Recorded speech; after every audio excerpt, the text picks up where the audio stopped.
अस्सलाम वालेकुम, a very good morning from new Pakistan. मैं हूं Hina Salman. Viewers, there is a big news coming on the way. The big news is कि पाकिस्तान का जो सालसी किरदार था उसने जंग बंदी कराने में अपनी काविशों को भरपूर तरीके से जो है निभाया है और ईरान और अमेरिका के दरमियान जो 38 दिनों की जंग थी वो अब तकरीबन ख़त्म हो चुकी है और ये जंग बंदी 2 हफ्ते के लिए ख़त्म कराई गई है। जो सीज फायर का मरहला है वो 2 हफ्ते के लिए जो है कर दिया गया है और ये कहा गया है कि इस्लामाबाद जो है एक बहुत इंपॉर्टेंट टॉक्स जो है वो मीडिएट करेगा 10 अप्रैल को, जहां वॉशिंगटन से और तेहरान से जो है अहम ओहदेदारान जो है आपस में बैठकर टेबल निगोशिएशंस करेंगे। और इस बाकायदा तौर पर जो है ये ट्वीट कर दी गई है, डोनाल्ड ट्रंप की तरफ से भी ट्वीट की गई है और तेहरान ऑफिस की तरफ से भी ट्वीट की गई है। और ख़ास तौर पर मियां मोहम्मद शहबाज शरीफ साहब जो कि वज़ीर-ए-आज़म पाकिस्तान है उनका शुक्रिया अदा किया गया। उसके साथ साथ फील्ड मार्शल आसिम मुनीर साहब का भी शुक्रिया अदा किया है और ये कहा गया है ये 2 लोग ऐसे हैं जिन्होंने बहुत पॉजिटिव, बहुत सालसी किरदार अदा किया है इस टॉक्स को मीडिएट करने में। और पाकिस्तान जहां एक स्टेबलाइजर के तौर पर जो है आगे आया है, इस खित्ते में एक इंपॉर्टेंस रखता है डेमोग्राफिकली, डिप्लोमेटिकली और इकोनॉमिकली, तो इस खित्ते में जो है पाकिस्तान का एक इंपॉर्टेंस के साथ साथ पाकिस्तान का नाम जो है इस वक्त हर शख्स की जबान में है। वो लोग पाकिस्तान के ऊपर जो है अक्सर तनकीद करते थे, वो लोग जो पाकिस्तान के ऊपर कहते थे ये क्या मुल्क है, ये छोटा सा मुल्क है, इस छोटे से मुल्क ने वो काम कर दिखाया है जो कि बड़े बड़े ताकतवर मुल्क नहीं कर पाए। तो पाकिस्तान जिंदाबाद, पाकिस्तान पाइंदाबाद, इस मुल्क पे हमें फख्र है, हमारी लीडरशिप पे हमें फख्र है। और कहा यह जाता है कि पाकिस्तान जो है जिसके इर्द गिर्द जो है बहुत एक इंपॉर्टेंट बॉर्डर्स हैं, जो पाकिस्तान जो है अपने वेस्टर्न बॉर्डर्स के साथ जो है कहते ना कि जंग में मुब्तला है। आपको पता है कि पिछले दिनों जो है बयान मरसूस का ऑपरेशन जो हुआ, उसके साथ साथ अफगानिस्तान के साथ पाकिस्तान लड़ रहा है। इन तमाम मुश्किलात के साथ साथ पाकिस्तान जो है एक इंपॉर्टेंट टॉक जो है वो मीडिएट कर रहा था। और कहा यह जा रहा है कि ये जो कल से जो है राब्तों का सिलसिला जारी था, 12 घंटे से राब्ते हो रहे थे, वॉशिंगटन से लेके, काहिरा से लेके, कनाडा से लेके फोन कॉल्स हो रही थी। बस पाकिस्तान का ये जो किरदार था ये बहुत मैं बार बार इसलिए कह रही हूँ क्योंकि हम सलूट करते हैं अपनी लीडरशिप को जिसने पाकिस्तान के एक एक शख्स को और तमाम पाकिस्तानी जो कि उन जगहों पे आबाद थे, जो कि यूएई आबाद हैं, सऊदी अरब आबाद थे, जो कि कतर में आबाद थे, वो बार बार कोशिश कर रहे थे वो किस तरह वतन वापस पहुंच जाएं, क्योंकि उनके वतन अजीज में जो है अभी भी अमन था। उनके वतन अजीज में जो है वो कोई ऐसी चीज नहीं थी जिससे वो कहते ना कि अपने आप को महफूज ना पा सकें। और इसके साथ साथ जो है एक बहुत इंपॉर्टेंट चीज इधर है कि 15 नकाती और 10 नकाती जो पे मुश्तमिल जो एक टॉक है, एक जो पेपर एक्सचेंज है वो होगी। और इस पे ज़्यादा जो 2 हफ्ते की जो सीज फायर हुई है इसके तमाम नकात के ऊपर, अहम पहलुओं के ऊपर डिस्कशन होगी। और ये भी कहा जा रहा है जिस तरह परसों की ट्वीट में कहा था और एक प्रेस को डोनाल्ड ट्रंप साहब ने कहा था कि जेडी वेंस जो है मे भी वो पाकिस्तान तशरीफ ले जाएं या तुर्की तशरीफ ले जाएं, लेकिन जो इसका मरकज है वो पाकिस्तान बना है और जहां टॉक्स जो है मीडिएट होंगी और जेडी वेंस साहब जो है तशरीफ लाएंगे और तेहरान के ओहदेदारानों में से जो है मे बी फॉरेन मिनिस्टर या उनकी और लीडरशिप में से जो लोग हैं वो तशरीफ ले आएंगे और जहां जो है ये एक इंपॉर्टेंट नकात के ऊपर बात होगी। उसके साथ साथ जो है स्ट्रेट ऑफ हॉर्मज़ जो है जिसका बहुत सा इम्कान था कि स्ट्रेट ऑफ हॉर्मज़ के ऊपर बहुत बहस चढ़ी हुई थी कि स्ट्रेट ऑफ हॉर्मज़ खुलेगा या नहीं खुलेगा, मगर 2 हफ्ते के लिए स्ट्रेट ऑफ हॉर्मज़ जो है खुल गया है। मजीद इसके ऊपर जो भी डेवलपमेंट हुई है, मजीद न्यूज़ क्या है, हमारे साथ मौजूद है माहिर बैनुल अक़वामी अमूर मंसूर जाफर साहब। मैं उनको वेलकम करती हूँ। अस्सलाम वालेकुम सर। जी वालेकुम अस्सलाम sir, a very good news for Pakistan. जी इंडीड जी, बहुत बहुत खुशखबरी है और बड़ा शुक्र और जैसे कहना चाहिए इत्मीनान का मकाम है कि पाकिस्तान की जो सफारती कोशिशें हैं वो रंग लाई हैं और एक बहुत बड़ी तबाही से हमारा हमसाया मुल्क, एक बरादर इस्लामी मुल्क जो है वो बच गया है। अब यकीनन इसके बाद जो मराहल हैं वो भी पाकिस्तान की एक मेज़बानी और पाकिस्तान के ताउन से ही सरअंजाम पाएंगे। अब हकीकी मानों में जिस तरीके से इस इब्तदाई तौर पे मालूमात का और इत्तफाक़ राय हुआ है कुछ चीज़ों पर, अब जाहिर है उसको एक फॉर्मल माहदे की शक्ल देनी है, और खासतौर पे ईरान ने जो इस बार अपना जो जिसे कहना चाहिए तुर्क का पत्ता जो खेला था, खासतौर पे अपना हुर्मुज़ वाला, वो काफी कारगर साबित हुआ है, क्योंकि ये न्यूक से भी बड़ा हथियार उनके लिए बन गया है कि अमेरिका जैसी ताकत जो है वो उनके सामने घुटने टेकने पर मजबूर हो गई है।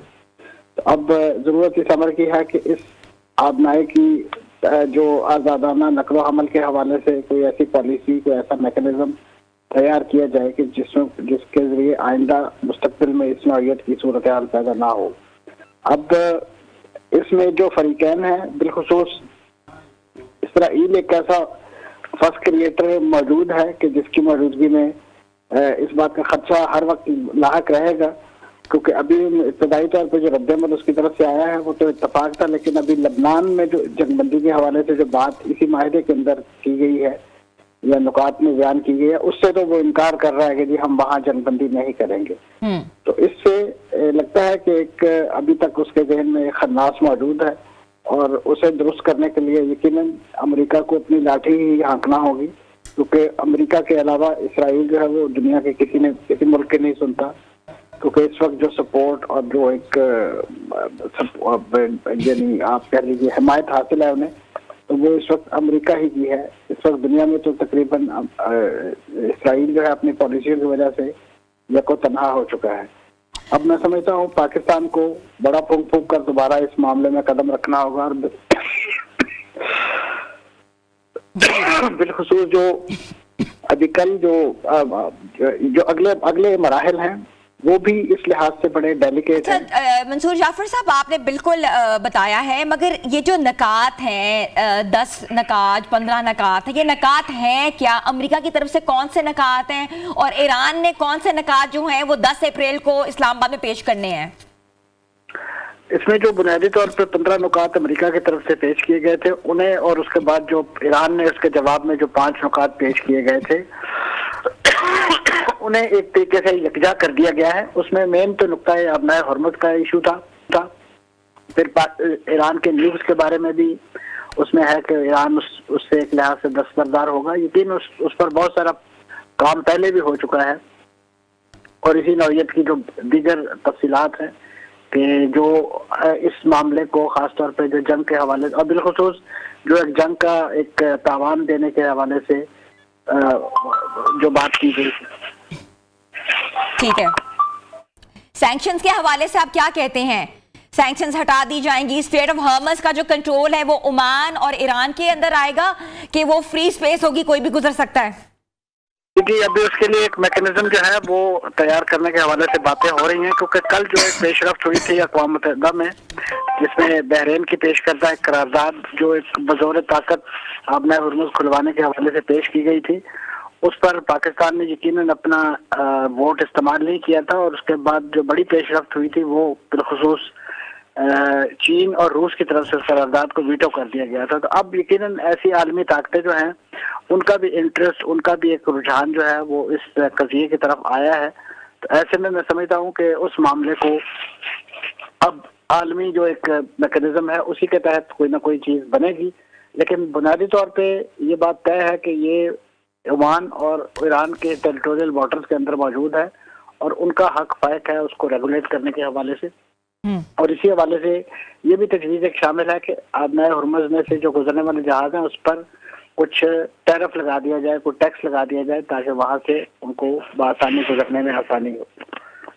ठीक है, अच्छा मुझे ये बताएगा कि 2 हफ्ते की जंग बंदी कराई गई है, सीज फायर कराया गया, पहले भी पता लगा सीज फायर हुआ है, लेकिन फिर आपको पता है कि निशाना बनाया गया ईरान को। अभी भी सीज फायर के ऊपर बात की गई है, मगर आपको लगता है कि इजराइल जो है कोई शरारत करेगा, या जो सीज फायर है महज टाइम है अगले अटैक के लिए? देखिए जी, जो पुराना ट्रैक रिकॉर्ड है वो तो इसी नौयत के शकूक और शुबहात से इबारत है, लेकिन मैं समझता हूँ कि इस वक्त अमेरिका के सदर जो है उनकी जिम्मेदारी बढ़ गई है, क्योंकि उन्होंने भी बड़ा एक जिसे कहना चाहिए बहुत एक अपनी डेडलाइन जो है वो देने के बाद उससे जब वापसी की है, तो उनके लिए भी कोई इतना ज्यादा ये नेक शगुन नहीं है। सियासी तौर पे भी और अस्करी तौर पे भी एक बड़ी ताकत के सदर होने के नाते उनकी तरफ से इस नौयत की हतमी डेडलाइन देने के बाद उसको वापस लेना, और फिर ऐसी बुनियादों पे वापस लेना कि जिसके लिए बहुत ज्यादा पहले काम हो चुका हो, ऐसे में अगर इस वक्त इसराइल उसमें कोई यानी खराबी करने की कोशिश करता है तो उससे रोकना भी अमेरिका ही की जिम्मेदारी है। और अमेरिका के साथ साथ इसमें मैं समझता हूँ दीगर आलमी इदारों को भी, अक़वाम मुत्तहिदा को भी, जिस तरीके से कल उस करारदाद के लिए एक्टिवेट किया गया, तो इसका मैकेनिज्म बनाने के लिए और ख़ासतौर पे जो मामलात हैं उसको एक कानूनी तहफ़्फ़ुज़ देने के लिए उनकी एक ज़मानत या उनका एक रोल जो है वो भी अपनी जगह अहम है और उसे एक्टिवेट किया जाना ज़रूरी है। सिर्फ और सिर्फ एक दो मुल्कों के यानी आप कह सकते हैं जिम्मेदारी ये नहीं है इस पूरे कज़िये को लेकर चलना। पाकिस्तान जिस सहूलतकारी और जिस रब्ताकारी का फरीदा सर अंजाम दे रहा है उसमें पाकिस्तान के लिए भी बड़ी आजमाइशें हैं। बिलखुसूस कल सऊदी अरब पर जो होने वाले हमले हैं उसके बाद पाकिस्तान के लिए बड़ा ये मुश्किल हो गया था कि किस तरीके से वो एक ऐसे डिफेंस एक्ट के जिसके तहत उसकी जिम्मेदारी है सऊदी अरब का तहफ़्फ़ुज़ करना और दूसरी तरफ ईरान जिसकी तरफ से हमले किए जा रहे हैं उनको कैसे, तो लिहाजा बामरे मजबूरी पाकिस्तान को कल एक सख्त मौका पे इख्तियार करना पड़ा। पाकिस्तान की अस्करी और सियासी क़यादत ने मिलकर ईरान के उन हमलों की मजम्मत भी की जो यकीनन ऐसे मौके पे कि जब एक ईरान को ज़रूरत थी एक ऐसे कज़िये में पाकिस्तान की मदद की, तो पाकिस्तान यकीनन एक लिहाज से एक ऐसा सख्त मौका इख्तियार कर रहा था जिससे बहुत ज़्यादा तशवीश पैदा हुई कि खुदा न खास्ता पाकिस्तान कहीं मुज़ाकरात के इस अमल मंसूर से जाफर माज़रत साहब, न मुस्लिम ममालिक की तरफ से कोई रिटेलिएशन नहीं आई थी। जितने भी हमले हुए हैं आपने देखा है गल्फ कंट्रीज ने रिटेलिएट नहीं किया, खासतौर पे ईरान के ऊपर। इसकी क्या बुनियादी वजह थी? पाकिस्तान की सफारतकारी को बड़ा अमल दाखिल हासिल है क्योंकि सऊदी अरब को खासतौर पर पाकिस्तान ने रोज़े अव्वल से इस बात की यकीन दहानी कराई थी कि आपकी जो रेड लाइन्स हैं वो हमारी भी रेड लाइन्स हैं। हम आप पर किसी किस्म का कोई गजंद खासतौर पर हरमैन शरीफैन के हवाले से उसको नुकसान नहीं होने देंगे। इसी तरीके से जो दीगर ममालिक हैं, कतर है और इसी तरीके से जो दीगर कुवैत, इन तमाम ममालिक को भी पाकिस्तान ने ही रिस्ट्रेन का मुजाहरा करने के लिए बड़ा कायल किया, माइल किया। और दूसरे नंबर पे कुछ ममालिक की तरफ से कोशिश की गई दरमियान में, जैसे मुत्तहिदा अरब अमारात है कि वो इस जंग में शिरकत करें और ख़ासतौर पे इसराइल के मददगार बने, लेकिन ये खत्ते के जो ममालिक हैं इनका आपस में जो बाहमी इत्तफाक और इत्तेहाद, बिलखुसूस जब चीन जब यहाँ पे मुलाकात हुई थी वज़राए ख़ारजा की, तुर्की के, मिस्र के, पाकिस्तान के, और तो उस वक्त भी इसी वक्त उसके बाद जब सऊदी अरब का वफद गया वापस, तो उन्होंने जो मुलाकात करवाई सऊदी वली अहद के साथ, उर्दन के शाह की, कतर के अमीर की और इसी तरीके से मिस्र के जो सदर हैं, तो उस वक्त भी यही बात तय की गई थी कि हमने रद्द-ए-अमल ज़ाहिर नहीं करना है। ये बुनियादी तौर पे उन मुल्कों का मैं समझता हूँ हौसला भी था, सब्र भी था और ख़ास तौर पे एक दूररस फैसला भी था कि जिसके नतीजे में उन्होंने अपने आप को रिस्ट्रेन शो किया। और उसी का मैं समझता हूँ एक फल जो है आज उन्हें मिला है कि एक बड़ी आजमाइश से उनके मुल्क भी जो है वो निकल रहे हैं और उनके यहाँ जो एक मईशत को पहुँचने वाला नुकसान है और वहाँ पे जो एक अफरा तफरी की कैफियत और बेसुकूनी का जो माहौल था वो खत्म होने में मदद मिली है। Thank you so much Mansoor Jafar साहब फॉर अपडेटिंग अस। बहुत important issue, historic issue for Pakistan issue. It's a great news coming on the way. Pakistan is a stabiliser and mediator between both countries और जिन्होंने वॉर को एक सीज फायर की शक्ल दी है। अनथक मेहनत और हमारी लीडरशिप की मैनेजमेंट, हमारी लीडरशिप की काविश जो है आज रंग ले आई है। छोटी सी ब्रेक पे जा रहे हैं, स्टे ट्यून विद अस।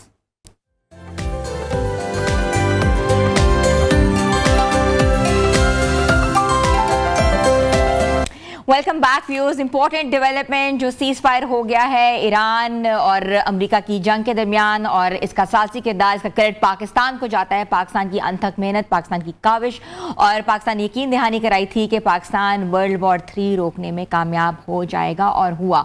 तो हम इस पर बात कर रहे हैं, डिफरेंट व्यूज ले रहे हैं। हमारे साथ इस वक्त मौजूद हैं डिफेंस एनालिस्ट हैं अब्दुल्ला हमीद गुल साहब। I welcome him. अस्सलाम वालेकुम।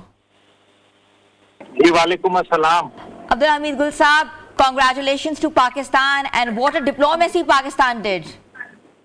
Alhamdulillah, we are all proud Pakistanis and I believe that this is the time that Pakistan must jubilate and Pakistan must offer nawafil, especially on the Friday, the day we have chosen. Oh, I thought that the program is in English. Let me speak in Urdu. बहुत बहुत शुक्रिया आपका। देखिए पाकिस्तान का किरदार एक मिसाली है और अब मेरे ख्याल में डोनाल्ड ट्रंप साहब तो नहीं, लेकिन पाकिस्तान के वजीर आजम और फील्ड मार्शल साहब आलमी नोबल इनाम के हकदार हैं। जी। और डोनाल्ड ट्रंप तो कहते रहे कि जी 8 जंगें उन्होंने रुकवाई हैं, पाकिस्तान ने तो तीसरी आलमी जंग रुकवाई है अल्हम्दुलिल्लाह। और सिर्फ आलमी जंग नहीं बल्कि इसके बहुत सारे असरात होते जो मुआशी आपने देखे। अभी तो इसके बहुत सारे और खद्दोखाल थे जो कि आपकी ज़रात के ऊपर पड़ते, जिस तरीके से आपने हुर्मुज़ की बंदिश रही, खुराक के हवाले से पड़ते। और ये डोनाल्ड ट्रंप जो बातें कर रहे थे, मैं कल भी आपकी स्पेशल नशरियात से मैंने गुजारिश की थी कि ये झूठ बोल रहे हैं, ये भड़क मार रहे हैं, धमकी दे रहे हैं। और पाकिस्तान को ये बात समझ आ गई थी कि डोनाल्ड ट्रंप ने धमकी तो बहुत बड़ी दे दी है, अब उनको फेस सेविंग चाहिए थी। और मेरा ख्याल है कि ये एक ऐसा ट्वीट था जिसका डोनाल्ड ट्रंप बेताबी से इंतजार कर रहे थे कि कोई मुझे झूठे मुंह बोल दे, मैं सच्चे मुंह कबूल कर लूं। और ये वो देखे ना, ये जंग वो हार चुके थे। हकीकत यह है उनके मुल्क में सियासी तौर पर, अस्करी तौर पर बगावत हो गई थी, मीडिया उनके खिलाफ था, अवाम उनके खिलाफ खड़ी थी। और इस सारी सूरत हाल के अंदर अमेरिका की टेक्नोलॉजी बुरी तरीके से एक्सपोज हो रही थी, चिड़ियों की तरह जहाज उनके गिराए जा रहे थे। और देखें, कंधे पे रख के फायर करने वाले जो शोल्डर फायर्ड मिसाइल हैं वो अगर नीचे गिरा रहे थे, तो you know what else I should speak about the technology of America, जो कि क्लेम करते हैं कि जी हमारी तो टेक्नोलॉजी ऐसी है जो शायद दुनिया ने कभी देखी नहीं हो। तो दुनिया ने तो देख लिया कि F-35 की टेक्नोलॉजी नहीं बल्कि F-35 को गिराने वाली टेक्नोलॉजी ज्यादा मजबूत है। दुनिया ने देख लिया कि आयरन डोम को और डेविड स्लिंग सिस्टम को चीट करके मैदान के जमीन के ऊपर मिसाइल गिरने वाली टेक्नोलॉजी चाहिए।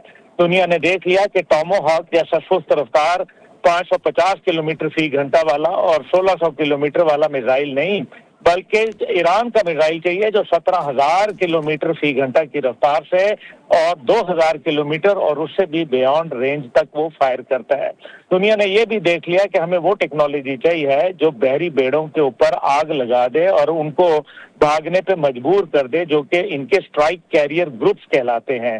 और उसके ऊपर बड़ा नाज है। धमकियों की अगर बात कर लें तो धमकियों का सिलसिला पहला नहीं है, धमकी तो शुरू हुई थी जंग के शुरू से, और जंग के शुरू में भी दी थी और फिर 8वीं धमकी थी जो जिसके ऊपर उन्होंने कहा कि हम तो तहजीब खत्म कर देंगे। आप न्यूक्लियर की बात कर रहे थे हजूर, आप ये भूल गए कि दुनिया की 40,000 फ्लाइट्स एक माह के लिए मुतासिर हो जाती अगर आप न्यूक्लियर इस्तेमाल कर देते। और आप ये भी भूल गए कि आबनाए हुर्मुज़ के अंदर जो पानी पीने का इस्तेमाल किया जाता है डिसैलिनेटेड प्लांट्स के जरिए, अरब दुनिया जो इस्तेमाल करती है, जो तकरीबन 1 करोड़ से ज्यादा लोग जो इससे इस्तेफादा हासिल करते हैं, वो डिसैलिनेटेड प्लांट्स का क्या काम करते हैं अगर वाटर ही कंटामिनेटेड हो जाता और फिर जो इलेक्ट्रोमैग्नेटिक वेव्स जाती उसके जरिए जो दुनिया का 2/3 internet cable services underground आबनाए Hormuz से गुजर रही हैं, वो सब की सब कई माह के लिए खत्म हो जाती है। दुनिया का ई बिजनेस, दुनिया का ई बैंकिंग, क्लाउड सर्विसेज और दीगर इंटरनेट सर्विसेज जीरो होके रह जाती हैं। और ये एक दिन में बहाल नहीं होना था, इनको महीनों लग जाते। तो ये सारी चीजें जो थी, और फिर सबसे बड़ी बात है कि कांग्रेस की अप्रूवल लेनी पड़ती है न्यूक्लियर जंग के लिए, अमेरिका को इजाजत लेनी पड़ती है। प्रेसिडेंट अकेला नहीं है कि हाँ ठीक है फायरिंग उसके पास इख्तियार है, लेकिन क्या जॉइंट चीफ उसके साथ था? अमेरिकी फौज ने तो बगावत कर दी थी और ग्राउंड ट्रूप्स नहीं भेज रहे थे जनरल रैंडी जॉर्ज, जो इनको फिर बाद में बरतरफ किया गया 13 जर्नैलों समेत, और 24 जर्नैलों ने अपने इस्तीफे व्हाइट हाउस भिजवा दिए थे, जिसकी वजह से अमेरिका को ये अंदाजा हो गया, उनके सदर को ये अंदाजा हो गया कि इजराइल फर्स्ट नहीं बल्कि अमेरिका फर्स्ट की पॉलिसी ही बेहतर रहेगी। और इस बुनियाद के ऊपर सदर ट्रंप इस ट्वीट का बेताबी से इंतजार कर रहे थे कि कब कोई उनको एक ट्वीट कर दे। लेकिन इस सारे के अंदर पाकिस्तान की हिकमत अमली मेरे ख्याल में एक मिसाली है, और आई बिलीव कि इससे बेहतर सिफारतकारी मेरी नजर से कम दुनिया में नहीं गुजरी। जिस मुल्क को भारत के चश्मा लगा के दिखाया गया पूरी दुनिया को 9/11 के बाद, और पाकिस्तान को एक फेल स्टेट, एक रोग स्टेट, एक जो है वो कमजोर रियासत के तौर पर पेश किया गया। और हाँ, तो आज अल्हम्दुलिल्लाह it turned out to be other way round. अल्हम्दुलिल्लाह आज भारत के अंदर जो लान तान हो रही होगी और जो आज sir I want to talk about it कि सोशल मीडिया पे कितनी जो है आपको देख लिया इसमें स्पिटिंग हो रही है इस वक्त पाकिस्तान के अगेंस्ट, उनसे कहते हैं बर्दाश्त नहीं हो रहा कि Pakistan has created such diplomacy strategically, economically, diplomatically, और अभी जो मीडिएट हो रही है टॉक्स जो हो रहे हैं 10 अप्रैल को, वो भी एक बहुत बड़ी अचीवमेंट है पाकिस्तान के लिए। देखिए बेटा, आप तो बड़ी जालिम खातून है, आप उनको रोने भी नहीं देती भाई। अभी कम से कम उनको रोने तो दें। अगर इतनी बेइज्जती हो गई है उनकी तो अब रोना तो उनका हक बनता है। वो क्या गाली गलोच करके अपना जो है वो दिल ठंडा कर लेंगे। पहले भी राजनाथ सिंह जो उसने जयशंकर ने जो वाहियात गुफ्तगू की थी, अब आप मुझे बताएं वो वाहियात गुफ्तगू करके उसने तो तर्सी कर दी ना कि भारतीय जो इस टाइम पे सोच है, जो उनकी हुकूमत की सोच है, एक इंतहाई पस्त, कमजोर और एक इंतहाई मेरे ख्याल में घटिया सोच, तो ये भारत के अंदर तो हो रहा है। लेकिन you know we have to be very careful about Israel, क्योंकि इजराइल जो है वो कभी भी नहीं चाहेगा। उनको भी देखे ना, वो अपनी सर्वाइवल की जंग लड़ रहे हैं। उनको मालूम है नेतन्याहू को कि 27 अक्टूबर को आने वाले इलेक्शन उसके लिए अजाब बन जाएंगे, और फॉर श्योर वो आईसीजे ने उसको ऑलरेडी क्रिमिनल डिक्लेयर किया है, तो उसकी तो बकाया जिंदगी इंशाल्लाह वो तो जेल में गुजरेगी। और इनके लिए भी आप देखें कि जो इनसे भी गलती बड़ी हुई जो अपना डोनाल्ड ट्रंप से कि जहां ट्रंप साहब ने ये एक्सेप्ट कर लिया कि हाँ मेरे कहने पे पोल उड़ाए गए, मेरे कहने के ऊपर मैं बिजली घरों पे हमला करूंगा, वो तो वॉर क्राइम्स की एक्सेप्टेंस हो गई। And this is going to haunt him for a very long time. You know probably he is the president now, लेकिन लेटर ऑन जब ये प्रेसिडेंट से हटेंगे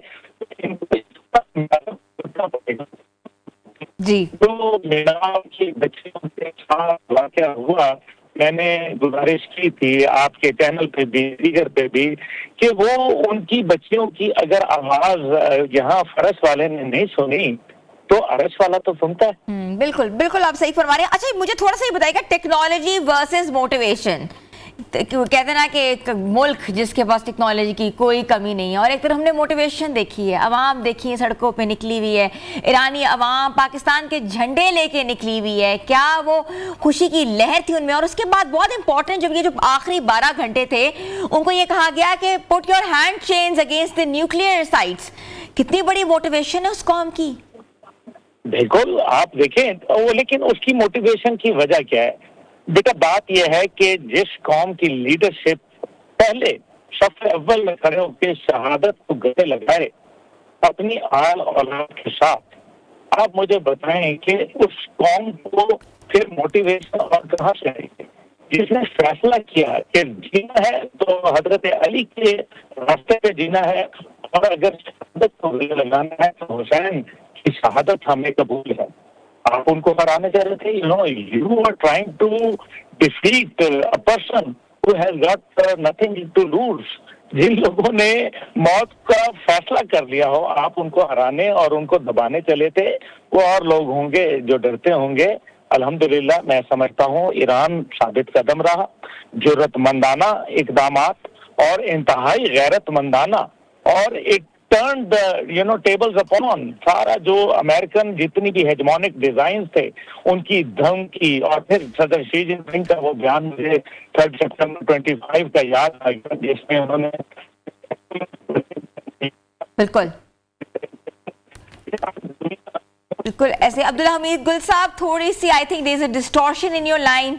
जैसे will connect back, will get you on the board. It's very important to talk about it, और बात भी करेंगे कि मजीद क्या अपडेट्स आ रही हैं, और न्यूज़ तो आ रही है। छोटी सी ब्रेक पे जा रहे हैं, stay tune with us.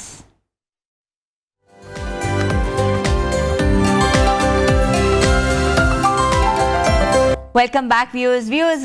By the end of the day ये होना था और ये हुआ है, और पाकिस्तान का जो एक किरदार है वो हमारे सामने आया है, और हम यही सोच रहे थे कि क्या पाकिस्तान जो है ये वर्ल्ड वॉर 3 को रुकवाने में कामयाब होगा।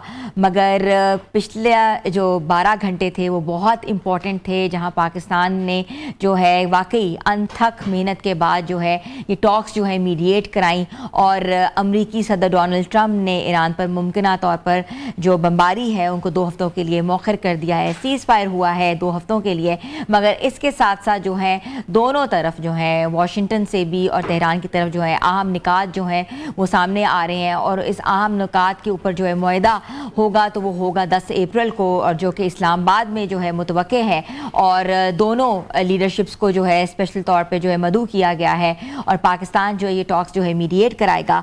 दूसरी जानिब अगर हम बात करें, ईरान और अमेरिका के दरमियान जंग बंदी पर इत्तफाक हुआ है, और वज़ीर आज़म शहबाज शरीफ साहब और फील्ड मार्शल आसिम मुनीर साहब की अनथक मेहनत है, कोशिशें हैं, उनकी काविश जो है वो रंग ले आई है। और हमारी लीडरशिप पे हम बहुत फ़ख्र महसूस करते हैं कि पाकिस्तान को ऐसी लीडरशिप मिली है, और पाकिस्तान को इस लीडरशिप के साथ साथ जो है ये भी देखना पड़ेगा कि पाकिस्तान जो है एक डेमोग्राफिकली जो है एक बहुत इंपॉर्टेंस रखता है, क्योंकि पाकिस्तान अपने बॉर्डर शेयर कर रहा है अफ़गानिस्तान के साथ और ईरान के साथ जो है हमारा भाईचारे का एक एक सिलसिला है। और पाकिस्तान वो मुल्क था जिसको 1948 में ईरान ने सबसे पहले तस्लीम किया था, तो एक स्पेशल इंपॉर्टेंस भी है साथ साथ। और ये देखना ये है कि जो सीज़ फायर है ये आर्जी तो नहीं है या एक बड़े तूफान की तरफ इशारा कर रहा है, क्योंकि पहले पिछली हिस्टोरिकली अगर हम देखें, हम बात करें तो हमने ऐसे ही देखा कि पिछले बार भी जब हमला हुआ था उसके बाद कुछ देर के बाद सीज़ फायर के बाद दोबारा हमला किया गया, और ये हमला जो है इसराइली शरारत के साथ साथ जो है यूएस ने इकट्ठे तौर पर जो है एक मैकेनिज़्म बनाकर जो है ईरान की तरफ हमला किया गया। अब बात यह है कि ईरान के ऊपर जितनी सैंक्शंस हैं, ईरान की जो है न्यूक्लियर तनसीबात जो है जिसके ऊपर भी एक सैंक्शन लगी हुई है, क्या वो न्यूक्लियर जो है वो बना पाएगा या नहीं बना पाएगा, इसके ऊपर अब यूएस का क्या रद्द-ए-अमल सामने आएगा, क्या अमेरिका जो है इत्तफाक करेगी या नहीं करेगी। और इसके साथ साथ स्ट्रेट ऑफ हॉर्मज़ का एक बहुत इंपॉर्टेंट मामला था कि स्ट्रेट ऑफ हॉर्मज़ जो है वो पहले बंद कर दिया गया था, ख़ासतौर पर इसराइलियों के लिए और अमरीकी उनके लिए, कि वहाँ से जो है कोई उनकी शिप्स जो है वो गुजर ना पाएँ। और इसके साथ साथ अब ये भी कहा जा रहा है कि स्ट्रेट ऑफ हॉर्मज़ का जो कंट्रोल है वो ओमान को और ईरान जो है इकट्ठा मुमकिन तौर पर जो है हाफ तौर पर जो है एक टैरिफ लगेगा, जिसको वो हाफ जो है वो इस साइड पे देंगी और हाफ जो है उस साइड पे करके जो है शिप्स को वहाँ से क्रॉस किया जाएगा। इसके साथ साथ पाकिस्तान की इकॉनमी की अगर बात करें तो पाकिस्तान की इकॉनमी जो है वो बहुत स्टेक पे लगी हुई थी। आपने देखा कि पिछले दिनों जो है प्राइस हाइक हुई है पेट्रोलियम मसनूआत की, तो पाकिस्तान की इकॉनमी के साथ साथ इंडस्ट्रीज जो है, एग्रीकल्चर जो है वो भी बहुत ज़्यादा स्टेक पे थी। और इसके साथ साथ जो है एक लॉकडाउन की सिचुएशन थी पाकिस्तान में, अंदर जो है लॉकडाउन की भी सिचुएशन थी, और कहा यह जा रहा था कि औकात को जो है वो सुबह से लेके 8 बजे तक कर दिया जाए। लेकिन इसके साथ साथ एक जो डिज़ास्टर थी वो भी एक कैटोस्फेयर था, वो भी एक हो रहा था कि किस तरीके से जो है पाकिस्तान की इकॉनमी जो है सर्वाइव करेगी, क्योंकि बहुत सा नुकसान भी सामने आ रहा था। अब ये देखना ये है कि इस सीज़ फायर के बाद जो है क्या स्टेबिलिटी आती है, मोबिलिटी आती है, और पेट्रोलियम मसनूआत की जो कीमतें हैं वो अपनी पुरानी कीमतों पे आई। और कीमतें तो बाद में जो होती वो बढ़ती हैं, मगर जो इदारे हैं हमारे बहुत से, उन्होंने जो है लोगों से अपने पेट्रोल कार्ड्स ले लिए हुए हैं और भी बहुत से मसाइल कर दिए हुए हैं। कहा यह जा रहा था कि पे कट्स भी लगेंगे। तो अब इसके साथ साथ जो है आवाम को जो है कितना रिलीफ मिलेगा, ये भी बहुत एक इम्पॉर्टेंट पॉइंट है जो कि रेस किया जाएगा आगे आने वाले दिनों में, क्योंकि इसके रिपरकशंस तो आगे होंगे ही। जंग बंदी तो हो गई है, मगर जो कहते हैं ना कि इम्पैक्ट जो हैं वो दूर दूर तक जो पड़ेंगे, और पाकिस्तान की आवाम को कितना रिलीफ बनेगा। मगर आई एम श्योर जो हमारी लीडरशिप है वो रिलीफ देगी, बिल्कुल रिलीफ देगी, और रिलीफ देना जो है वो भी बहुत ज़रूरी है। और जिस तरह की हमारी लीडरशिप हमने देखी है डिप्लोमेटिकली, उस तरह इकनॉमिकली जो है पाकिस्तान को कितना रिलीफ दिया जाएगा, इसका फैसला कुछ ही दिनों में होगा। छोटी सी ब्रेक पे जा रहे हैं, आप लोग हमारे साथ रहें। Welcome back viewers. खुशखबरियाँ ही खुशखबरियाँ हैं, और वज़ीर आला पंजाब मरीम नवाज़ ने जो है दिल के मरीज़ों के लिए एक बहुत इनकलाबी मुहिम का आगाज़ किया है। वो मुहिम क्या है कि वो फ्री कार्डिक सर्जरी जो है अब करवा सकते हैं, और इस प्रोग्राम का बाकायदा आगाज़ कर दिया गया है। ये प्रोग्राम सिर्फ एक पॉलिसी नहीं है, बल्कि आपको पता है कि हज़ारों गरीब गुरबा और मुतवसत तबके से ताल्लुक़ रखने वाले लोगों के लिए जो है एक खुशाइंद बात भी है। जो लोग जाते थे और उनको अक्सर जो है फैसिलिटेट नहीं किया जाता था, या सर्जरीज़ बहुत महंगी बताई जाती थी, मगर अब वो अपनी सर्जरीज़ जो है बिल्कुल फ्री ऑफ कॉस्ट जो करवा सकते हैं। और अगर मैं आपको यहाँ याद दहानी कराऊँ कि दिल की बीमारी जो है एक ऐसा खामोश कातिल है जो कि हर तीसरे घर में जो है वो घुस चुका है और हज़ारों ज़िंदगियां जो है वो हर साल जो है निकल जाता है। और हम अक्सर जो है हार्ट रिलेटेड प्रॉब्लम्स जो है उनको नेगेट कर देते हैं, अलामात आ रही होती हैं लेकिन हम जो है कहते हैं ना कि प्री मेच्योरली या मेच्योरली हम इसको नहीं देखते, हम कहते हैं तशख़ीस नहीं करवाते। और जब तशख़ीस नहीं कराते तो जब अलार्मिंग सिचुएशन होती है, एकदम से हमें एंजाइना पेन होती है या हमें दिल का दौरा पड़ रहा होता है तो हम रश करते हैं हॉस्पिटल्स को, तब तक बहुत देर हो जाती है। तो मैं सोचा कि आज हम इस पर बात करें और पंजाब हुकूमत की इस सहूलत के और मुस्तकबिल में जो प्रोग्राम्स हैं उसके मुतालिक भी बात करें। और हमें ज्वाइन किया है executive director PIC professor doctor Bilal Moinuddin साहब ने, और मैं उनको वेलकम करती हूँ। अस्सलाम वालेकुम। जी बिल्कुल जी सर, बिल्कुल ऐसा ही है। और आपको पता है कि good news are coming on the way and such a good initiative by the government of Punjab, तो इसको आप कैसे ले रहे हैं? ये माशाल्लाह एक बहुत गज़ब की चीज़ शुरू हो रही है। इसकी वजह से बहुत सारे लोग जो कि तिब्बी इमदाद से महरूम हो रहे थे या उनको स्पीड से नहीं मिल रही थी, इसमें आपको मैं थोड़ा एक्सप्लेन कर दूं कि होता क्या है। सारे अस्पताल सरकारी में ये इलाज पहले से ही फ्री ऑफ कॉस्ट प्रोवाइड हो रहा था। ओके। लेकिन बहुत सारे लोगों को, क्योंकि हर अस्पताल की एक लिमिटेशन है, अब for example Punjab institute of cardiology बहुत रोज़ के 10-15 से ज़्यादा पेशेंट्स नहीं कर सकता, हमारे ICUs और बहुत सारी लिमिटेशंस हैं। तो हम इन ऑपरेशंस को बढ़ाने के लिए जो चीज़ ज़रूरत थी वो ये था कि हम और ज़्यादा अस्पतालों को इन्वॉल्व कर सकें।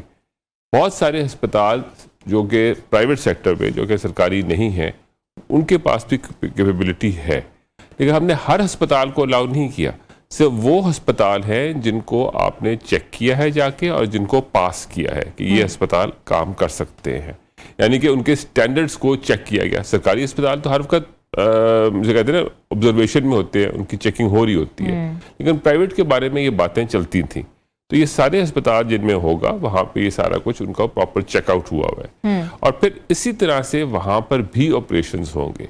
सरकार ने ये किया है कि वहाँ पे एक फंड मुहैया करने का तरीका निकाला है जो कि इस बात पे डिपेंडेंट है कि आप कितने पेशेंट्स करते हैं और फिर उसके मुताबिक उनकी पेमेंट्स होंगी, जिससे उन अस्पतालों के पेमेंट करने में और इलाज पहुँचाने में आसानी होगी। इस सेहत कार्ड के अंदर भी ये चीज़ थी, लेकिन सेहत कार्ड के अंदर लिमिटेशंस बहुत ज़्यादा थी। उसमें फंड्स की लिमिटेशन थी, उसमें मेथडोलॉजी की लिमिटेशंस थी। CM साहिबा का ये प्रोग्राम उन सारी प्रॉब्लम्स को हटा के बनाया गया है और इसमें जो आजकल अनफॉर्चुनेटली हमारे मुल्क में जो डॉलर प्राइस है वो बहुत इंक्रीज़ कर गई है और इस इंक्रीज़ होने की वजह से जो कॉस्ट ऑफ ट्रीटमेंट है वो बढ़ गई, क्योंकि सारा सामान इम्पोर्टेड होता है। सिर्फ ह्यूमन रिसोर्स आपका लोकल है, बाकी सब सही कह रहे हैं। अच्छा प्रोफेसर साहब, that's very important to know कि इसमें कौन कौन सी सर्जरीज की जाएंगी। ओपन हार्ट सर्जरी है, इसमें बाईपास इसको कहते हैं, इसके साथ साथ एंजियोग्राफी, एंजियोप्लास्टी, और क्या है? एंजियोग्राफी, एंजियोप्लास्टी कार्डियोलॉजी वाला काम है, वो इससे पहले कि बाईपास हो ये चीजें हो चुकी होती हैं। एंजियोग्राफी फैसला करती है कि बीमारी की नौयत क्या है और शिद्दत क्या है। ओके। सरकारी अस्पतालों में बिलखुसूस पंजाब इंस्टीट्यूट ऑफ कार्डियोलॉजी में ये रोज तकरीबन 200 पेशेंट्स होते हैं और इनका लगातार सिलसिला चल रहा है। पिछले साल हमने 52,000 के करीब केसेस किए थे ये। सो ये एक बहुत बड़ा नंबर है और जिस वक्त आपका ये नंबर आगे बढ़ रहा होता है तो इनमें से सिग्निफिकेंट नंबर ऑपरेशन वाला भी निकलता है। वो जो ऑपरेशन वाला नंबर था वो अकोमोडेट नहीं हो पा रहा था, तो उसको अकोमोडेट करने के लिए चीफ मिनिस्टर साहिबा ने after review of the current situation उन्होंने इस बात का फैसला किया कि ये हम प्राइवेट अस्पतालों के अंदर भी ये सर्विस प्रोवाइड करें और जो सरकारी अस्पताल है उनको भी इनकरेज किया गया है कि वो ओवर टाइम एक्स्ट्रा काम करें और अपने सिस्टम्स को इम्प्रूव करें। ठीक है। जिस वक्त ये पेमेंट्स आएंगी, फंड्स आएंगे, तो हर अस्पताल अपना इंफ्रास्ट्रक्चर इम्प्रूव कर पाएगा। तो ये इसकी सबसे बड़ी फायदा ये है और ये एक अनगार्डेड फंडिंग नहीं है, इसके अंदर प्रॉपर विजिलेंस है। इसके अंदर हेल्थ इनिशिएटिव प्रोग्राम जितने भी CM साहिबा के हैं और इधर मैं खास तौर पे ये चीज़ बताता जाऊं कि CM साहिबा का कार्डियक केयर के साथ बहुत गहरा ताल्लुक है। इन्होंने सिर्फ ये अडल्ट्स के अंदर जो है बाईपास और ये इसमें वाल्व रिप्लेसमेंट, इनका नहीं सिर्फ काम शुरू किया, इससे पहले उनका बहुत बड़ा काम उन्होंने बच्चों की सर्जरी के लिए शुरू किया था, जिसके लिए भी आपने पहले कवर भी किया था कि 10,000 से ज़्यादा बच्चों का ओपन हार्ट ऑपरेशन या उनकी मुख्तलिफ तरीकों से उनका इलाज किया गया है। ये एक अनहर्ड ऑफ चीज़ है जो कि सिर्फ पंजाब में नहीं सिर्फ हुई, हमने बाकी पूरे मुल्क में भी ये सपोर्ट प्रोवाइड किया है। तो ये सीएम साहिबा के बहुत खास काम है। Open heart surgery is very expensive, ठीक है, उसमें अगर स्टेंट्स भी डालते हैं तो स्टेंट्स की कॉस्ट बहुत एक्सपेंसिव होती है, 3.5-4 lakh, you know, it's like a very initial.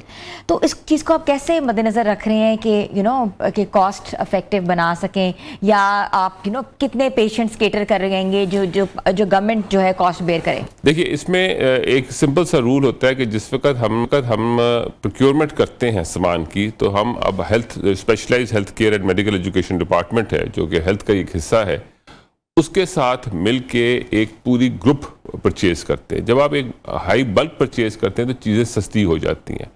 हमारे यहाँ अब स्टेंट्स की प्राइस बहुत मुनासिब और वेल कंट्रोल हो गई है। हमें बल्कि और जगहों पे अब ज़्यादा प्रॉब्लम्स आनी शुरू हो गई हैं क्योंकि वो चीज़ें अब हमारे पास सस्ती नहीं है, उनमें कंपटीशन उस तरह से अभी तक इंट्रोड्यूस नहीं हुआ। इंशाल्लाह आगे सालों में उसको भी बेहतर कर लेंगे। लेकिन इस बात को भी जहन में रखें कि पाकिस्तान माशाल्लाह अल्लाह का लाख लाख शुक्र है उन ममालिक में से है जहाँ पर ये इलाज अभी भी बहुत हद तक बेहतर है। इसमें कोई शक नहीं कि 6, 6.5, 7 लाख रुपए बहुत बड़ी मिकदार होती है, लेकिन ये तकरीबन $2,000 बनती है। अमेरिका में यही सर्जरी 30,000 से ज़्यादा डॉलर्स का खर्चा होता है, और फिर अलहदा जो बाकी उनके मसाइल हैं। पाकिस्तान अल्लाह का लाख लाख शुक्र है अपने लोगों के लिए उनके वसाइल को देखते हुए, अपने डॉक्टर्स की हिम्मत को देखते हुए बहुत सारी चीज़ें चीफ मिनिस्टर साहिबा की मेहनत की वजह से प्रोवाइड कर पा रहे हैं। प्रोफेसर साहब, व्हाट इज़ द क्राइटेरिया? कैसे आप जाके रजिस्टर करा सकते हैं, या you know there is a criteria कि आपको किसी ने अगर कह दिया कि you have to go for an open heart surgery या आपको स्टेंट्स डलने ज़रूरी हैं, तो कैसे रब्ता कर सकते हैं या कैसे रजिस्टर करा सकते हैं? ये सारा का सारा काम तबीब का है, डॉक्टर का है। आप जिस वक्त अस्पताल आए एक सीने की दर्द तकलीफ के साथ, ठीक है, उस सीने की दर्द की तकलीफ के तशखीस के अंदर ECG होगी, ब्लड टेस्ट होंगे, जिसके नतीजे में एंजियोग्राफी होगी। एंजियोग्राफी ये बताएगी कि बीमारी की नौयत क्या है और शिद्दत क्या है।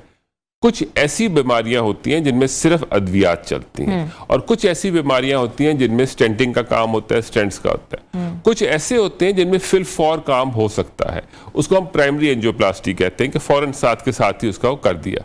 बाकी सारे जितनी चीज़ें होती हैं उनमें पहले अद्वियात देनी होती है, मरीज को एक देसी ज़बान में मरीज को पहले स्टेबल करना होता है, ठंडा करना होता है, और फिर उसके मुताबिक आगे चलना होता है। उसमें एंजियोप्लास्टीज भी होती हैं, उसमें बाईपास भी होते हैं, उसमें और तरीक़ेकार इलाज के भी होते हैं। इसके लिए एक हार्ट टीम डिज़ाइंड है। हार्ट टीम में सर्जन्स हैं, कार्डियोलॉजिस्ट हैं, एनेस्थेटिस्ट हैं, फिजिशियंस हैं। जैसे खुदा ना करे किसी को गुर्दों की तकलीफ है तो उसके बारे में, अगर किसी को फेफड़ों की बीमारी है उसके बारे में, किसी को फालिज हो चुका है उसके बारे में, तो वो सारी टीम फिर फैसला करती है कि इनके लिए कौन सी modality of treatment long term में बेनिफिशियल होगी। ठीक है। तो जब फैसला होता है कि जी एंजियोप्लास्टी की तरफ जाना है, तो फिर वही तबीब हजरात ने अपने आपके पेशेंट को आपको एंजियोप्लास्टी की तरफ ले जाते हैं। Okay. ये आमतौर पे सरकारी अस्पताल के हवाले से बात कर रहा हूँ, वहाँ पे अंदर ये सारी फैसिलिटीज अवेलेबल होती हैं। फिर वो उसके मुताबिक उनको टाइम और डेट और एडजस्टमेंट्स करते हैं। दूसरे साइड पे होता है कि नहीं, इनका बाईपास की तरफ या ऑपरेशन की तरफ जाना है, तो वो जो ऑपरेशन की तरफ लोगों ने जाना है, फिर उनका टाइम और प्लानिंग सेट की जाती है। वक्त के साथ साथ हो ये रहा है कि माशाल्लाह हमारा मुल्क जो है उस पर आबादी बहुत सारी है और हमारे पास फैसिलिटीज़ बहुत थोड़ी हैं। आप इसको इस तरह से समझिए कि तकरीबन पाकिस्तान में 4 लाख से ज़्यादा लोगों की अमवात दिल की बीमारियों से हर साल होती है, और कितने बेबहा लोग इसमें आ रहे हैं। हमारे यहाँ पीडियाट्रिक्स में भी इसी तरह से मसाइल हैं। तकरीबन कोई 25 से 30 हज़ार बच्चे हर साल दिल की बीमारियों के साथ पैदा होते हैं। तो ये सारे फिगर्स को हैंडल करने के लिए हमारे इंफ्रास्ट्रक्चर के ऊपर लोड बहुत है। ठीक है, उसको एक खास हद तक वो इंफ्रास्ट्रक्चर बर्दाश्त कर सकता है, उसको बेहतर कर रहे हैं अब हम। और जो हमारे पास फैसिलिटीज अवेलेबल है प्राइवेट सेटअप की, उसको गवर्नमेंट चीफ मिनिस्टर के प्रोग्राम के तहत उनको साथ इम्पेल कर रही है, इन्वॉल्व कर रही है, ताकि वो भी ये सर्विस प्रोवाइड करें। हॉस्पिटल्स की जो आपकी मेडिकेशन होती है, मैं बात काट रहा हूँ, ये जो सारे रेफरल होने ना, ये उन गवर्नमेंट हॉस्पिटल से होने हैं आगे, और वहां से होने हैं। ये मरीज ने खुद नहीं जाना, ये गवर्नमेंट हॉस्पिटल से होगा। जो क्राइटेरिया होता है, क्रेडिबिलिटी होती है, लोग उस पर बहुत उस पर इन्हिसार भी करते हैं। How you want to make sure कि ये जो प्राइवेट हॉस्पिटल्स हैं, ये जो आपकी सस्टेनेबिलिटी है, या आप इंश्योर बना सकें कि जो क्वालिटी ऑफ वर्क है वहाँ भी वैसा हो? इसमें सबसे सबसे पहले चीज़, जैसे कि मैंने शुरू में कहा था कि ये सिर्फ हर अस्पताल को नहीं दी जा रही, इससे पहले कि किसी अस्पताल को दी जाए तो उसके सारे सिस्टम्स को चेक किया जाता है। जिस वक्त वो देखा जाता है कि ये लोग सिस्टम्स में प्रॉपरली हैं, तब उनको इन्वॉल्व किया जाता है। ठीक है। फिर जिस वक्त ये हो जाता है, फिर आपके केसेस हो रहे होते हैं, तो साथ साथ प्रोफेशनली उन चीज़ों को ऑडिट हो रहा होता है कि ये देखा जा रहा होता है कि जनाब इस केस का जो एक्सपेक्टेड रिजल्ट था, जो उसकी कॉम्प्लिकेशंस के क्या हमने उसको मैनेज किया, क्या हम सही लाइंस पे दुरुस्तगी पे चलते रहे। और ये सिर्फ प्राइवेट सेटअप के लिए नहीं है, ये पब्लिक सेटअप सरकारी अस्पतालों के लिए, उधर भी यही चीज़ साथ साथ रेगुलरली चल रही होती है। ठीक है, thank you so much, it was pleasure talking to you. हमारे साथ मौजूद थे executive director PIC professor doctor Bilal Moinuddin साहब। आपने देखा है कि उन्होंने जिस तरीके से वाज़ेह अल्फाज में बताया है कि जो लोग दिल के आर्ज़े मुब्तला हैं, अगर उनको कोई प्रॉब्लम है, उनकी सर्जरीज़ होने वाली हैं, तो वो रब्ता कर सकते हैं और स्पेशलाइज तरीके से उनकी सर्जरीज़ होंगी, जो कि गवर्नमेंट ऑफ पंजाब ने खासतौर पर चीफ मिनिस्टर मरीम नवाज साहिबा ने जो है फ्री ऑफ कॉस्ट कर दी गई हैं। छोटी सी ब्रेक पे जा रहे हैं, स्टे ट्यून विद अस।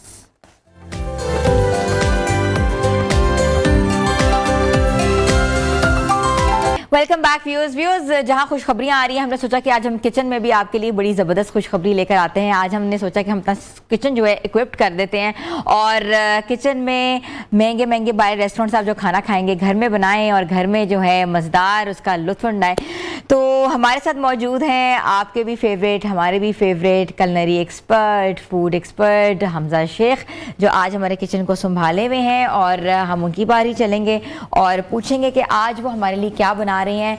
तो Hamza, over to you, what are you cooking for us today? अस्सलाम वालेकुम, thank you so much for having me. बहुत बहुत शुक्रिया। आज वाकई एक बहुत ही प्यारा दिन है जहां बड़ी अच्छी डेवलपमेंट हुई है and we are very happy about it. तो हम बना रहे हैं आज oyster chilli lemon peppercorn chicken. ठीक है। अब हम पैन एशियन रेस्टोरेंट्स में जाके कितने पैसे खर्चते हैं, एक सर्विंग 2-2.5 हज़ार की नॉर्मल रेस्टोरेंट दे रहा है अभी। तो आप देखें कि हम कितने पैसे देते हैं। अगर हम यही चीज घर पे बनाएंगे तो इतने पैसों में हम 4 से 6 लोग, 4 मेरे जैसे और 6 जो नॉर्मल खाते मेरे जैसे। हैं, हाँ ठीक है ना, जो डाइट का ख्याल रखते हैं अपनी। अच्छा, तो इसको हम शुरू करते हैं, आपने साथ नोट करते जाना है, देखते जाना है। वेरी इजी और बहुत आसान है। साथ हम उसके साथ फ्राइड राइस भी बनाएंगे। तो ये तकरीबन 3 पाव 750 ग्राम्स चिकन है, जिसको हमने पहले गार्लिक को सौते कर लिया। गार्लिक सौते जैसे ही थोड़ा सा महकेगा गार्लिक, तो हम इसमें चिकन डाल देंगे। ओके, ठीक है। अच्छा, अक्सर लोग बड़ा लाल करके डालते हैं। नहीं, वो आप गार्लिक की जो अपनी प्रॉपर्टीज और खुशबू है ना, वो खत्म हो जाती है। जब गार्लिक को आप ब्राउन कर लेते हो ना, हमारी देसी कुजीन में तो कुछ चीजों में चलता है, पर आपने गार्लिक को सिर्फ उसको खुशबू अपनी खुशबू में आने देना है। एग्जैक्टली। तो बस ये सारा सिलसिला। और सुनाएं, आप बताएं। ऑल वेल, आप नहीं थे तो हमारा किचन बिल्कुल अधूरा था। बिल्कुल एग्जैक्टली। कि अब न्यूज़ इतनी जबरदस्त आ रही हैं, खबरें, बिल्कुल बहुत मूड रिवॉल्व होता है खबरों के साथ। आपको मजा आता है, इतनी अच्छी। देखें, हो सकता है कि फ्यूल प्राइसेस भी ठीक हो जाएं, सारे मामला तो जनरली LPG इतनी महंगी हो गई है वो ठीक हो जाए। ये देखें, और घर में गैस की लोड शेडिंग वैसी हो रही है। वो तो हो ही रही है और इलेक्ट्रिसिटी की भी लोड शेडिंग शुरू हो गई थी रिसोर्स कंट्रोल करने के लिए। तो और वैसे भी जब होमोजेनियस माहौल हो पूरी दुनिया में तो आपका मूड अच्छा रहता है। अच्छा, ये देखें जी, ये हमारा चिकन हो रहा है फ्राई। ठीक है।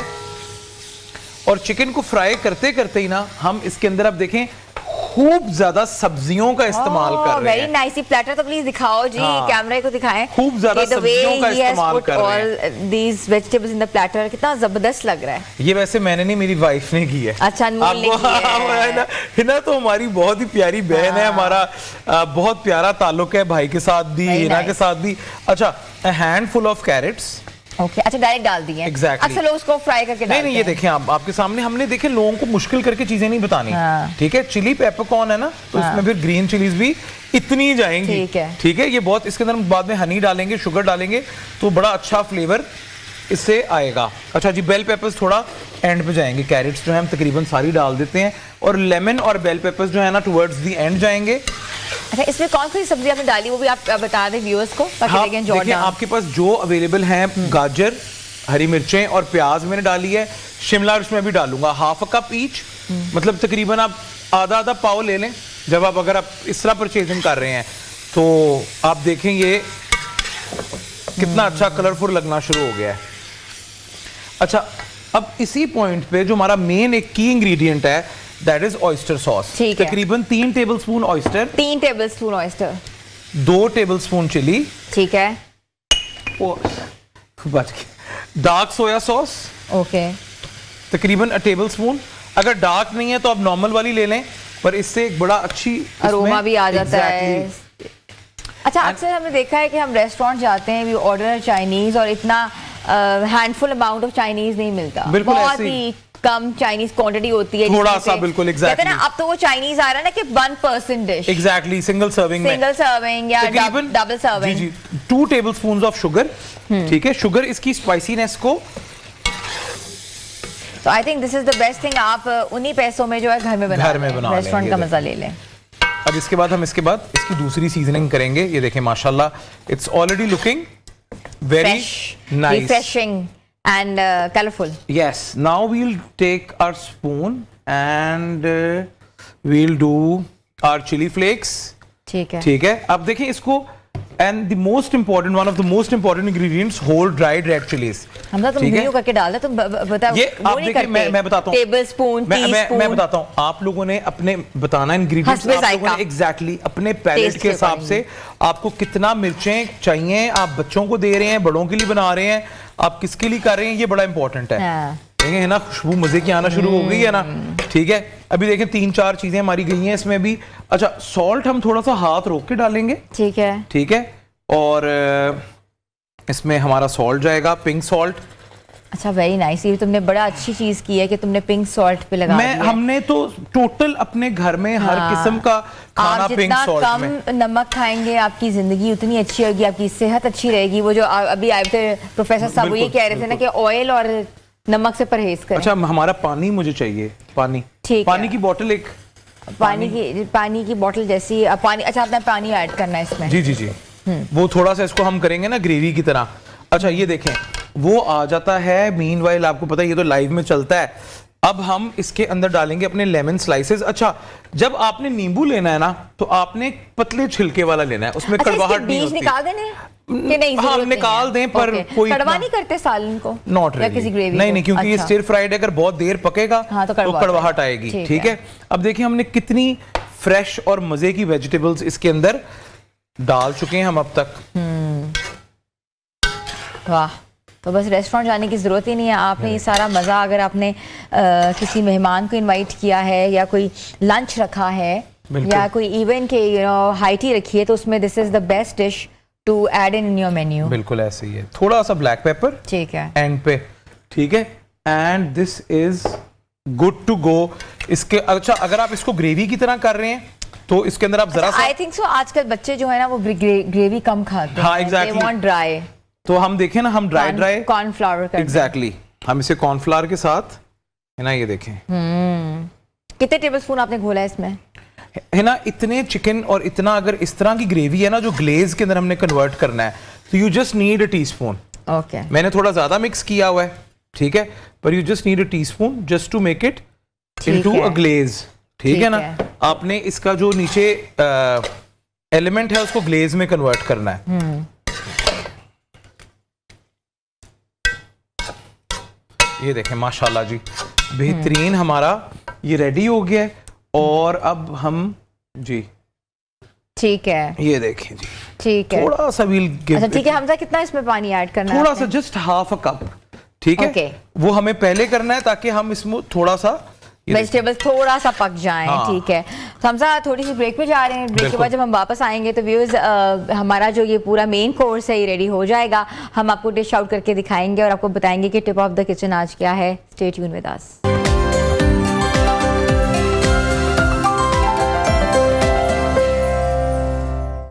Welcome back viewers. हमारा चाइनीज़ डिश जो है वो तकरीबन तैयार है, मगर हमने सोचा कि चाइनीज़ राइस जो कि बहुत एक इम्पोर्टेंट होते हैं, अक्सर बच्चे जो होते हैं ना, अगर वो ना खाएं ग्रेवी तो वो राइस बड़े शौक से खाते हैं। बिल्कुल। तो जी उसके लिए हमने क्या किया, हमने 2-3 टेबलस्पून ऑयल लिया है, उसके अंदर हमने चॉप्ड कैरेट्स डाली हैं तकरीबन हाफ अ कप, ठीक है। ये बड़े अच्छे राइस हैं, वेरी सिंपल, कोई लंबा चौड़ा, मैं आप लोगों को डिस्टर्ब नहीं कर रहा, परेशान नहीं कर रहा, ठीक है। आपने उसके अंदर ऑयल के अंदर डालने हैं अपने राइस, तकरीबन जो 3 से 4 लोगों के लिए जितने इनफ हों, ठीक है। ये देखें, ये चले गए हमारे राइस।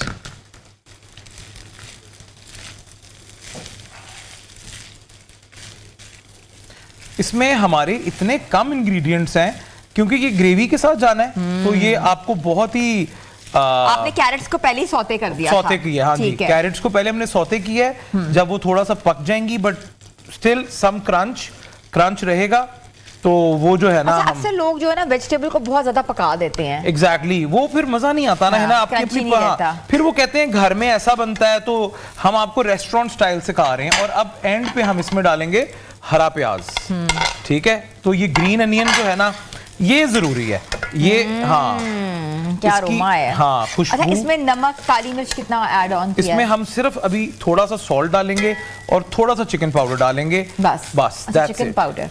हाँ जी, क्या टिप मिली है मुझे? ये चिकन देखिए ना, पाउडर। हम इसमें डालेंगे थोड़ा सा सॉल्ट और yes splash of water just to steam the rice. हाँ, बहुत ज्यादा नहीं हमने डालना, जस्ट स्प्लैश। उससे क्या होगा, थोड़ी सोया सॉस डालें आज, है ना, हाँ, राइस में I थोड़ा think डालनी चाहिए है ना? हमें, हाँ। हाँ डालते हैं, डार्क डालते हैं थोड़ा, इससे वो भी आएगा, फ्लेवर भी आएगा। एग्जैक्टली। अच्छा, आजकल मसाला राइस भी बहुत चल रहा है। हाँ, मसाला फ्राइड राइस, वो जिनको पसंद है थोड़े Chicken, चिली फ्लेक्स, हाँ थोड़े चिली फ्लेक्स डाल लें तो ये मसाला फ्राइड राइस हो जाएंगे। तो ये देखें, साथ हमारा थोड़ा सा चिकन पाउडर, हमारा ना दरअसल आज हमने किचन बड़े दिनों बाद किया है, तो मैं चीजें थोड़ी सी ढूंढ रहा हूँ आज साथ साथ। ये देखें, थोड़ा सा चिकन पाउडर, ठीक है, नॉट मच। तो अब हम इसको, ये देखिए कितना कलरफुल हो Very गया है, nice। इतनी सी चीजों के साथ ही। Very nice. अच्छा, पहले राइस को आपने बॉईल कर लेना है, प्रॉपर बॉईल करना है। बॉईल करना है प्रॉपर, कनी में नहीं छोड़नी नहीं नहीं नहीं, प्रॉपर बॉईल करना है। बॉईल करने के बाद आपने राइस को रेस्ट करने देना है। अगर आपने फॉरन फ्राइड राइस बनाने हैं तो ओवरनाइट रख लें, बासी चावल हम हो। इसको डिश आउट भी करो और फिर हम वहां चलते हैं अपने सेट की तरफ और टेबल पे रखते हैं और फिर हम बातें करेंगे। आई वांट कि आप ज्यादा से ज्यादा टिप्स भी दें, बिल्कुल, क्योंकि बिल्कुल। आपकी टिप्स भी बड़ी यूजफुल होती हैं। हाँ जी, बिल्कुल। और अच्छा, आपके पास डिशेस भी इस तरह की होनी चाहिए जो कि रेस्टोरेंट स्टाइल, हाँ, ताकि आपको पूरी फील आए। हमेशा आप खुले बर्तन में, आप जब भी डिश आउट करें, आप हमेशा कोशिश करें कि आप खुले बर्तन में करें, अच्छा लगता है, प्रेजेंटेबल लगता है। और आजकल वैसे भी ट्रेंड कर रहे हैं ये इस तरह की डिशेस। हमारी जो इस टाइम एंकर है ना, होस्ट, ये भी इन चीजों में, सर्विंग में और घरदारी में, बस। इस सब में बहुत अच्छा उनका बस आपसे सीखें। हाँ, नहीं नहीं नहीं नहीं नहीं, हम हिना को बहुत नहीं, देर से आपने जानते सिखाया। हैं और बहुत अच्छे तरीके से हिना अपने घर को भी मैनेज करती हैं और साथ काम को भी। You're so kind, but ये कि आई थिंक इस तरह की जो चीज़ें होती हैं ना, वो आपके घर का एनवायरनमेंट जो है ना, हाँ। वो एक डिफरेंस लेकर आती है। एम्बियंस मैटर करता है। एग्जैक्टली ये देखें, ये आगे Very हमारी nice। राइस है ना, ये जरा मुझे हेल्प करेंगे आप, बिल्कुल। और मैं डिश आउट करूं। आप देख सकते अब हैं राइस को हमने किस तरीके से डिश आउट किए हैं। और ग्रेवी को अब देखें, अगर आप देखें ग्रेवी की जो हमारी सारी वेजिटेबल्स हैं, they all are alive. Alive का मतलब ये कि उन्होंने अपनी जान नहीं अभी वो नहीं अपनी उन्होंने शेप नहीं छोड़ी, ठीक है। ये देखें माशाल्लाह, वेरी नाइस। अच्छा, ग्रेवी भी आपने कम रखी है ताकि हाँ, बहुत स्टिर ज्यादा फ्राई की तरह। हाँ। अच्छा, इस डिश का नाम भी एक बार बता दे। It's oyster lemon peppercorn chicken. इस ऑयस्टर लेमन पेपरकॉर्न चिकन जी। With Chinese With fried rice. Fried rice, vegetable fried rice.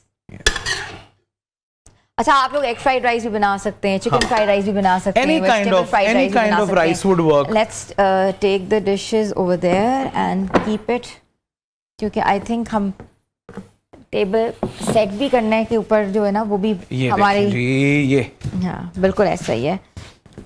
ठीक है Hamza, you had an restaurant, आपका एक रेस्टोरेंट भी था जी। जो कि आपने रिसेंटली अभी इसको जो है हाँ मूव जी। ऑन करना है कहीं और। एग्जैक्टली हाँ। तो रेस्टोरेंट बिजनेस बड़ा अच्छा काम है, करना चाहिए। मैं कुछ और मामलात में बिजी हो रहा था, I was consulting a lot of other places, तो I got a very good offer और फिर मैंने अपना रेस्टोरेंट हैंड ओवर कर दिया। अच्छा, तो अब वो भी चाइनीज मेन्यू था? पैन एशियन, हाँ। पैन एशियन था। हिना ने भी आना था इससे पहले ही। हाँ, मैं नहीं आ पाई, बिल्कुल ऐसा ही है। अच्छा हमजा, किचन की यूजफुल टिप्स, हम अक्सर चीज़ें जो है ना फेंक देते हैं। कुछ लोग समझते हैं कि जो वेजिटेबल के छिलके होते हैं इनके साथ भी हम बहुत कुछ प्ले ऑन कर सकते हैं, रेमेडीज बनती हैं। बिल्कुल, बिल्कुल। तो क्या समझते हैं आप? देखिए, वेस्टेज होता तब है जब मील प्लानिंग नहीं होती, ठीक है। Meal planning is the most important part. और लोग कहते हैं महीने की ग्रोसरी करो। मैं कहता हूं कि ड्राई ग्रोसरी पेंट्री वो महीने की होनी चाहिए, पर ग्रोसरी एवरी 2 वीक्स होनी चाहिए, तो उसमें वेस्टेज नहीं होता एज सच। ठीक है, आप मील प्लानिंग करें, आपने मंडे को ये बनाना है, ट्यूसडे को ये, वेंसडे को ये, थर्सडे को, आपको पता होना चाहिए कि आप पूरे हफ्ते के लिए क्या चीजें ला रहे हो। अगर आप संडे को ग्रोसरी करने जा रहे हो तो पहले जो जल्दी खराब होने वाली चीजें हैं उनको आप मंडे, ट्यूसडे, वेडनेसडे को बना लो, और फिर उसके बाद वीकेंड पे आप मीट और बिरयानी और थोड़ा सा मजे मजे वाली चीजें वो आप कर लो। तो इस सब में ये है कि जिस तरह आप कह रहे हैं ना, सब्जियां जाया हो जाती हैं। सब्जियां जाया इसलिए होती हैं कि अगर आप कद्दू ले आओगे इतवार को और वो जुम्मे तक पड़े रहेंगे तो वो खराब हो जाएंगे। तो आप अच्छा सा कद्दू का सालन बनाएं, आप आलू बैंगन बनाएं, जो सॉफ्टर सब्जियां हैं। अच्छा, सब्जियां तो फ्रेश ही खानी चाहिए। हाँ जी, बिल्कुल ऐसे ही है। हाँ। अब तो लोग मीट के हवाले से भी कहते हैं कि आप ताजा खाएं, आप फ्रोजन मीट मत खाएं। हाँ एग्जैक्टली, वो बिल्कुल आप सही कह रही हैं कि देखें, जो आप प्रोसेस्ड फ्रोजन मीट ले रहे हैं ना, उसको बकायदा ट्रीट करके, प्रोसेस करके, फिर पैक करके फ्रीज किया जा रहा है, तो उसको तो आप डेफिनेटली अवॉइड करें। बच्चियों के लिए जनरली उनके हार्मोन इंबैलेंस के लिए, और लड़कों के भी हार्मोन्स को ये चीजें खराब कर रही हैं। जिस तरह पहले लड़कियों को सिर्फ मसले मसाइल आते थे, अगर आप लेटेस्ट जनरेशन में देखें तो लड़कों के साथ भी very young boys are suffering from a lot of hormonal issues.